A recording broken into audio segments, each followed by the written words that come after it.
नमस्कार मंडळी. मराठी भूतांच्या गोष्टी या युट्यूब चॅनलवर आपलं स्वागत.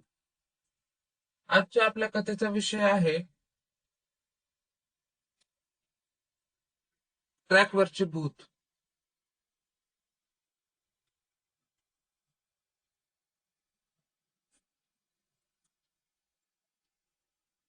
मी पुण्यात मंगळवार पेठेत राहतो. तिथेच आमचं एक दुकान पण आहे. चाकणला पण एक घर आहे आमचं. पण आम्ही मात्र फक्त सुट्ट्यांमध्येच तिकडे जायचो. माझं तर भूत वगैरे अशा काही भानगडींवर विश्वासच नव्हता कधी.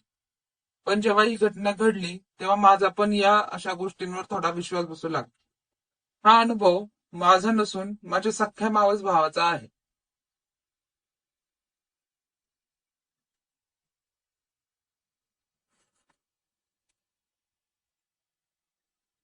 तो मूळचा भोर या गावात आहे. पण त्याचे आई वडील लहानपणी जेव्हा घरी गेल्याने तो आमच्याकडेच असायचा.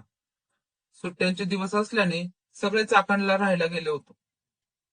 माझ्या मावशीचा मुलगा काही कामासाठी भोरला गेला होता.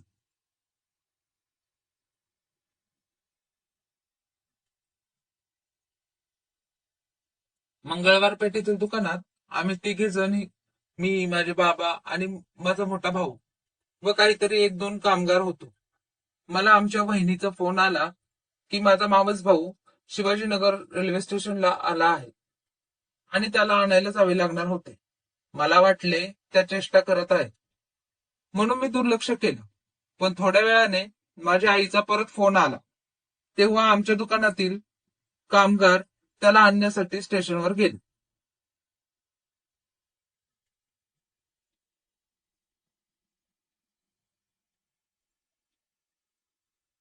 तेव्हा तो अचानक बेशुद्ध पडला. कदाचित प्रवास करून त्याला चक्कर आली असावी. त्या दोन कामगारांनी त्याला कसे बसे शुद्धीवर आणले व त्याला दुकानावर घेऊन आले. रात्रीचे 9:30 वाजले होते. आम्ही त्याला जवळच असलेल्या एका दवाखान्यात घेऊन गेलो. डॉक्टरने त्याला इंजेक्शन आणि काही औषधं वगैरे दिली. मग आम्ही लगेच दुकानावर आलो. रात्रीची वेळ असल्याने उशीर पण होत होता. पण काय करणार, त्याला घेतल्याशिवाय तर आम्ही निघू शकत नव्हतो.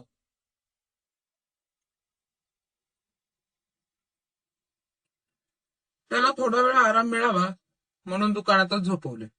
थोड्या वेळाने त्याला जरा बरं वाटू लागल्यावर मग आम्ही घरी निघालो. मी, माझा मोठा भाऊ आणि माझा मावस भाऊ असे तिघे एका दुचाकीवर होतो आणि मागून माझे बाबा दुसऱ्या दुचाकीवर येत होते. आम्ही घरी निघालो. मस्त गार वारा सुटला होता. भारी वाटत होते. त्याला पण आता जरा बरे वाटत होते.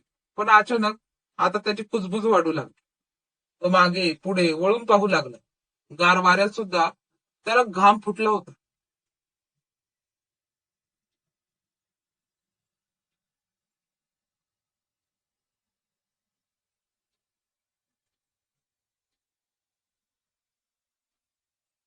मला काय करू आणि काय नको असे झाले होते. आणि ह्यात भर म्हणून तो जोर जोरात ओरडू लागला. त्याचे डोळे लाल झाले. डोळ्यातून पाणी टपकू लागले. तो आता जोर जोरात रडत होता. याचं हे वागणं काही वेगळंच झालं असं वाटत होतं. तो आता माझ्या भावाला गाडी जोरात पळवण्यासाठी ओरडू लागला. तो म्हणत होता, गाडी पळव, ती पकडेल आपल्याला.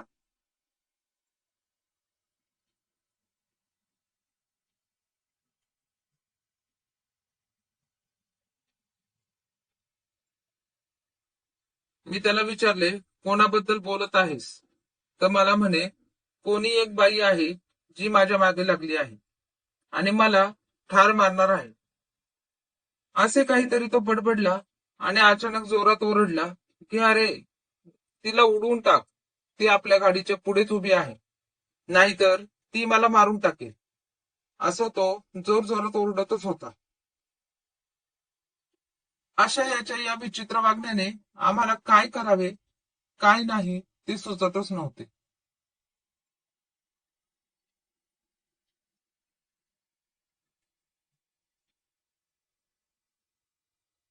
काही वेळातच आम्ही येरवड्याजवळ येऊन पोहोचलो. आता जास्त चिडचिड करत होता. आम्ही तेथील जवळच्या एका आजींकडे घेऊन गेलो. त्या आजी देवाचं पाहिजे.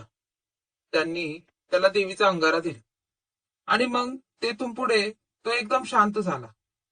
मग आम्ही त्याला घरी घेऊन आलो. घरी गेल्यानंतर आम्ही त्याला जेवू घालून झोपवले. पण मग तो झोपेत देखील तसंच आरडाओरड करू लागला. पण त्याची हालचाल काही कमी होत नव्हती.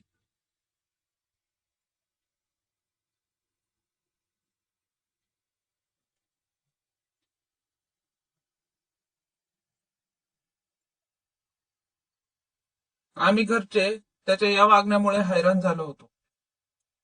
आमच्या एका काकांनी आम्हाला तांत्रिकाचा पत्ता दिला व सांगितले की याला त्याच्याकडे घेऊन जा. आम्ही दुसरा दिवस उजाडण्यापूर्वीच त्या तांत्रिकाकडे घेऊन गेलो.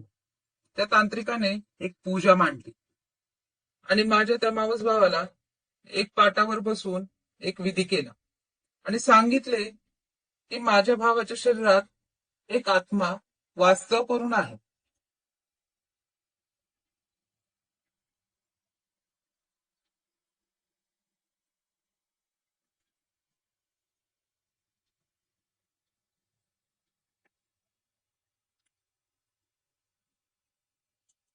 आणि मग त्या तांत्रिकाने त्या आत्म्याला माझ्या भावाच्या शरीरात येण्यासाठी आवाहन केले आणि अचानक माझा भाऊ विक्षिप्त हालचाली करू लागला.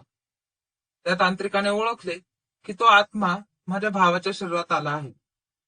आणि मग तांत्रिकाने माझ्या भावावर म्हणजे आत्म्यावर प्रश्नांचा भडीमार केला. कोण आहेस तू? काय हवे आहे तुला? तू हे झाड का धरलं आहेस? आणि आश्चर्य म्हणजे माझा भाऊ एका बाईच्या आवाजात बोलू लागला.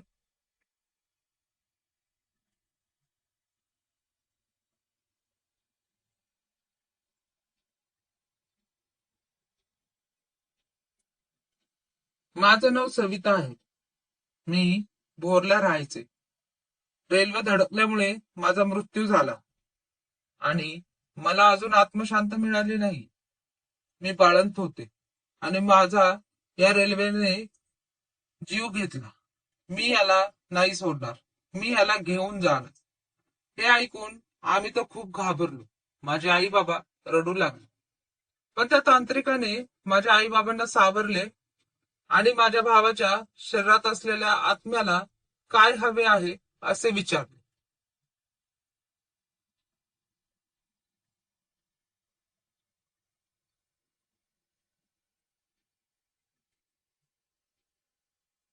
असे म्हणताच त्या बाईने आपली सारी मागणी सांगितली.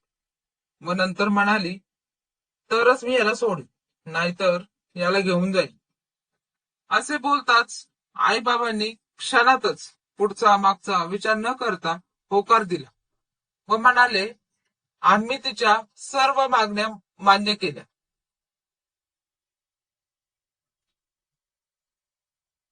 येणाऱ्या 2च दिवसात अमावस्या होती. ते पदार्थ त्या अमावस्याला देण्यासाठी तो दिवस ठरला होता.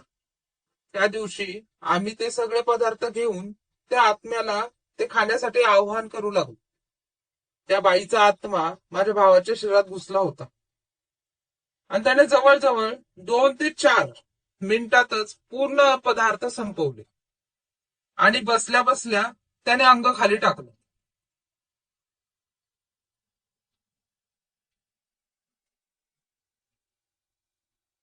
आणि माझा भाऊ बेशुद्ध पडला. त्या तांत्रिकाने त्याच्या डोळ्यावरून आणि डोक्यावरून हात फिरवला आणि काही क्षणातच त्याला पुन्हा शुद्ध आले आणि तो पूर्वीसारखा अगदी ठणठणीत झाला. आम्ही सर्वजण त्याला सुरक्षित आणि सुखरूप पाहून खुश झालो.